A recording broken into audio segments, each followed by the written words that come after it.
What's good, everybody? Welcome back to the Twin Wrestle Pod. If you're new to the channel, make sure to subscribe. Listen, let's talk about Monday Night Raw preview for tonight's show in Chicago, Illinois, where there's a lot of things that might happen on this show.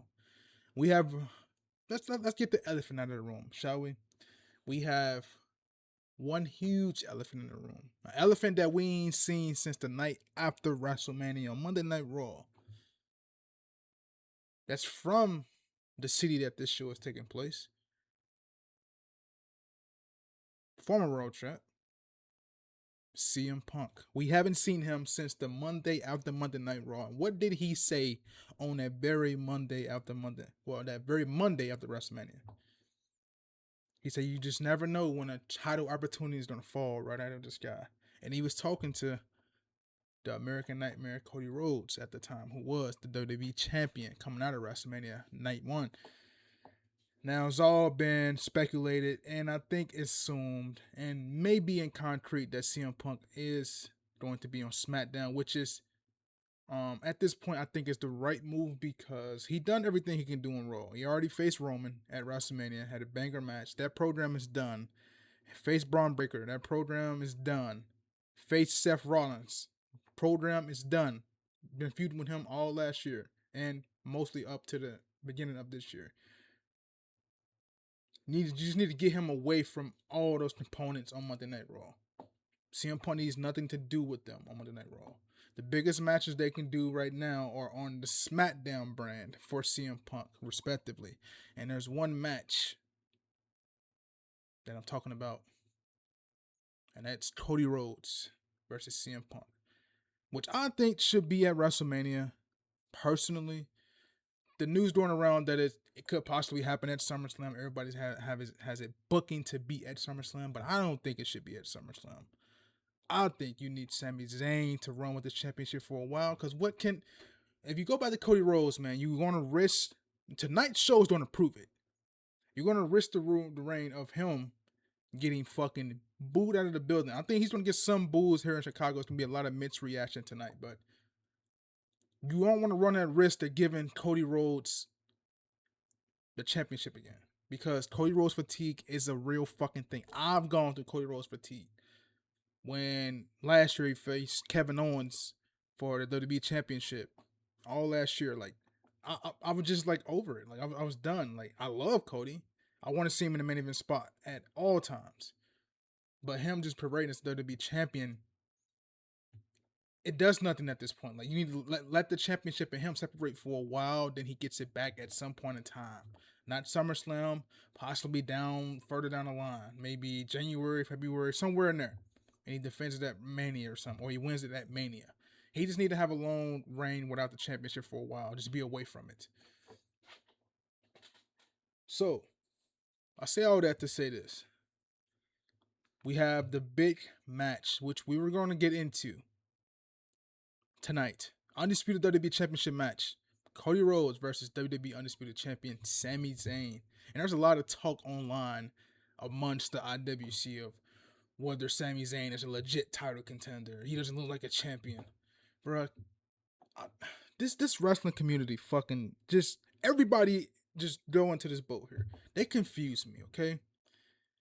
So on one hand, people cry about the sameness of something, of the staleness of how something is getting, because they keep going to it, the repetitive nature, this and that. But when something new comes up, people just want to rebel against it for the sake of rebelling against it. Like let's not forget all the shit that Sami Zayn has turned into gold over these past years. The Johnny Knoxville, no one expected that situation to be as good as it was. Why was it? Sami Zayn was there.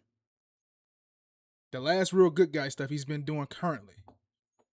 He was feuding with a fucking gingerbread man 2 months ago. Now he's the WWE champion. So all this talk about he doesn't look like a champion, who gives a fuck anymore? That day and age is done with. There ain't been people that look like muscled up, bulky guys in a very long time that have been champion.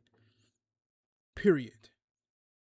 If you want to go to Roman Reigns look like a champion, sure, fine. Roman Reigns look like a champion, but he ain't all muscled up and jacked up like they were back in the late 80s, early 90s.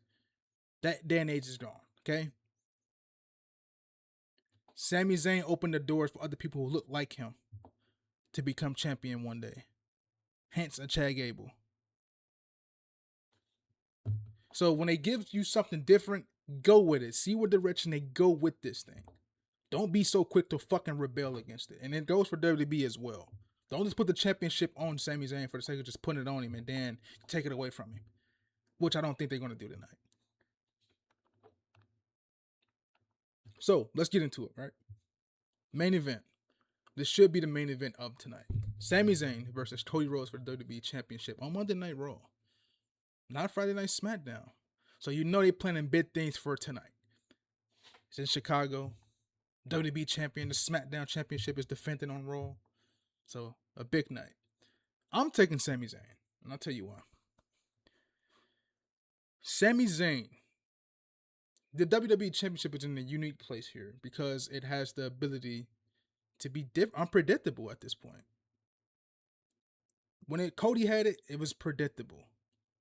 Right? You knew Cody was going to win these matches 8 out of 10 times, right? With Sami Zayn, you just don't know. And the booking possibilities are endless. It's just about WWE putting the booking behind Sami Zayn's run as WWE Champion. But I'm fairly interested to see what they have in store for us tonight. I really am. Do CM Punk play a part in this matchup? Therefore, you get a triple threat at SummerSlam. I think a triple threat at SummerSlam would be much more intriguing than a one-on-one match. And you don't want to blow your load with CM Punk and Cody Rhodes at SummerSlam just to have a big marquee match. They're going to sell out tickets regardless of what's on the fucking card. It's SummerSlam, biggest pay-per-view of the summer, so they're going to sell regardless. People going to complain a lot, but they're going to buy the fucking tickets to watch the show, right? So, don't really matter. But you do want to give people what they pay for. But Cody Rhodes, Sami Zayn, and CM Punk, if he do show up, is the way to go at SummerSlam, in my opinion. So, therefore, I am taking Sami Zayn to win the championship by nefarious means tonight. The last real good guy gets another W over the Golden Boy.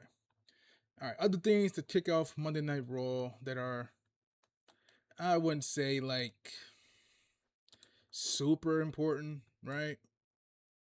But they are needed. Seth Rollins kicks off the show tonight. This render, by the way, looks fucking terrible. WWE, you gotta do better, man. You gotta do better. This render looks terrible. But coming off that promo from last week, the awesome promo he cut against Roman Reigns about their history going back 14 years and how this may be the last time they can go one-on-one because they ain't young anymore. They're getting up there in age, and there's people kicking down the door to get their spot that they're currently in now. Oba, for once. A Braun Breaker. It built up that way. So I'm interested. I wouldn't be surprised if Roman isn't on the show, but I expect Roman and Seth to both be on this show tonight to kick off Monday Night Raw. As you in Chicago, it's a great pro wrestling crowd. The crowd is going to be fucking on fire for these two. Hopefully they have some good material to work with and we get a good segment. When Seth Rollins is serious in a segment, the gold comes out of this guy. He's great on the mic when he's serious and not being a goofy clown walking emoji, whatever I call him, walking clown emoji that he was prior. So I'm interested for that segment. World Tag Team Championship match rematch. Street Profits defending the World Tag Team Championships against Division. Braun Breaker and Austin Theory. Simple here. Street Profits win this match. I'm gonna focus on the Division. I don't want to put the Street Profits on the sidebar because they're the Tag Team Champions, so that's the most important thing. But let me state this about Division. Okay. This is one thing I hate about Division, among other things. But this is most importantly. So you have Austin Theory, right? But let me start with Paul Heyman. You have Paul Heyman, right, return, and then the things I be noticing about this group is Paul Heyman only be around the top tier of the group, right? So him and Brock Lesnar is a formula. They come together, right? But he only be around Braun Breaker if he make an entrance. He wasn't even around Bronson Reed when he made his entrance, when Bronson Reed was still there. Like tell us who you grooming without telling us who you actually grooming. If you're gonna make a group, everybody in the group has to play a vital role, right? Like make your oracle, for instance, make everybody feel like they're important and not just the avenue to get a certain person in the spotlight. Even though they've said it on TV multiple times that we're gonna prop Braun Breaker up, but it's a group thing. You should want everyone in your group to feel not equally, but on the same level in some aspects. And I feel like the Vision, they don't do that enough, right? That just from a Paul Heyman instance. Austin Theory, he's only in the group to be the fall guy. And Austin Theory, I liked Austin Theory initially when he had his little selfie gimmick, even though it's like the Tyler Breeze ripoff, if you want to say. But I feel like he had character when it came to that. Annoying character, whatever charisma, anything you want to say, he had it at that point in time. Now he don't really show it as much. He's trying to be serious and stoic. It's cool at some points, but it just don't be hitting as much really for me. And Braun Breaker, man. We all know Braun Breaker is the top tier of the group. He's the face of the group. But I feel like WWE let him lose way more than he should be losing. He lost the Punk on the Netflix. January 6th, January 7th, somewhere in there. He lost the Monday Night Raw, the World Heavyweight Championship match there. Like he's getting into that Bray Wyatt territory where he talk a good game, but he lose. And that should not be the case when it comes to Braun Breaker. He's supposed to be next in line. Oba took his spot. We know that. That was always gonna be the problem, but going back to the King of the Ring, you could have put him and Oba in the match, right? Because these two are on equal levels and showcased. You could have showcased what they can bring, right? Just the energy level in the crowd, but WWE don't do that. So maybe this is a means to an end for the Vision, but I probably wouldn't end the Vision. They're not a great group, but they're not a horribly terrible group. They're just a group that's just been bitten by the injury bug. But they need to give this group a lot more substantial wins and stop doing the sameness to this bullshit they've been doing. Braun Breaker must win flat out. And I like him as a heel. I don't want him going back to being a babyface. Just let him be a badass heel running through motherfuckers, man. That's all you gotta do is simple. The formula is fucking simple. You don't want him and Oba being babyfaces on the same fucking show. You want him and Oba going against each other, competing for that world championship. That's what I would do. Just let Braun be off the hinges. He had to be off the hinges on fire tonight. His issue with Rollins is done. Where do they go? We got to see. But Braun has to be off his hinges and doing fucking ape shit like he did the night after the Rumble. He had to go ape shit. Not to the point where it tears his hernia, but he had to be, like an animal off the chains, bro. Raquel Rodriguez versus Sol Ruka for the Intercontinental Championship. I love Bitch Sexy Raquel, but this match is going to end the same way most of her matches end that are for top tier positions, whether it's championship, further in the storyline, or number one contender match, or winning a Rumble or a Chamber or whatever. It's going to end the same way. Raquel's going to lose this match. How are they going to get to it? Don't know. Maybe Roxanne comes out there and costs her. Then you have more confusion and conflict in the Judgment Day, which we keep getting for the last year and a half or two, and they do nothing with it. But Sol Ruka's going to win this match. She's not losing that championship no time soon. Maybe Money in the Bank at the latest or a little bit later, but I don't know. I'm taking Sol Ruka for this one. Now we have Oba Femi discussing his Hell in a Cell match with Brock Lesnar. Gonna be more the same here. I don't think they can tell much more of a story than they already told from wrestling their build to WrestleMania to now.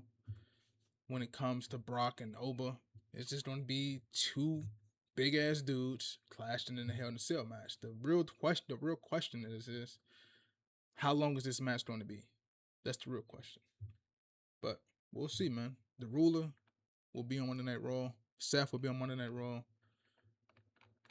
And Undisputed Championship matchup. Cody versus Sammy. Let's tune in. Maybe something special will happen. Don't fuck this up, WWE. See you guys in the next video, man. Hope you enjoy the show. We'll talk about it probably tomorrow. In the meantime, peace out, y'all. Salute.